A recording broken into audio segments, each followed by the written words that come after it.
Now, holy cow. what changed? The experiment was exactly the same. These rats' bodies hadn't changed. Nothing physically made them more perseverant.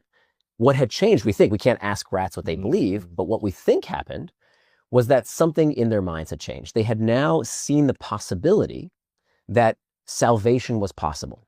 They had learned hope. Yeah. And that made them more perseverant. So what does that mean for us? What's the takeaway here? That when we attach ourselves to these limiting beliefs versus liberating beliefs, when we find what those limiting beliefs are, do away with them, and then find the liberating belief that can harness that motivation, we unlock something. And it's not magic, right? It was always there within us. Interesting. These rats could always swim for 60 hours, but they gave up after 15 minutes because they thought it was hopeless. And we all do this. So they had the ability, they had the skill set, I guess. They had the physical capacity to swim for 60 hours, but they didn't have the belief. That's right. And so most of them would die around 15 minutes on average. They would give up.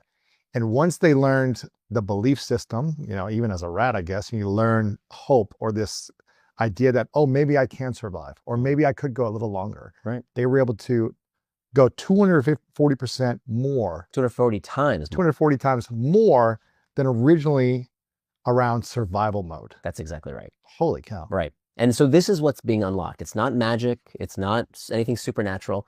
It's that all of us, inside of us, we have these powers that we don't even realize are there. And what's holding us back are these limiting beliefs.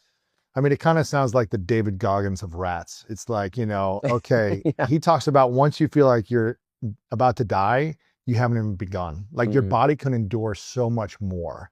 It might feel like you're dying, but maybe you do just need a little bit of a rest and then you get this thing called a second wind, right? There's this thing called a second wind where you feel like you have all this energy because you can go forever. Right. And that is interesting. Now I'm curious that they went 60 hours. Did they eventually stop and die after 60 hours? They've reached their natural limit. And we all have our natural limits. Yes. But what we think are our natural limits are way longer than we would expect. There's all these things that are unlocked within us that our beliefs hold back. Now, is it a fear of, is it a lack of skill of enduring pain that most people have? Is it a lack of skill of enduring humiliation and embarrassment?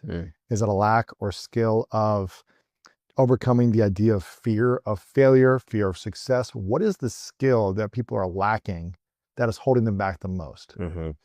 So when we look at what differentiates successful people, it's not necessarily intelligence. It's somewhat correlated, but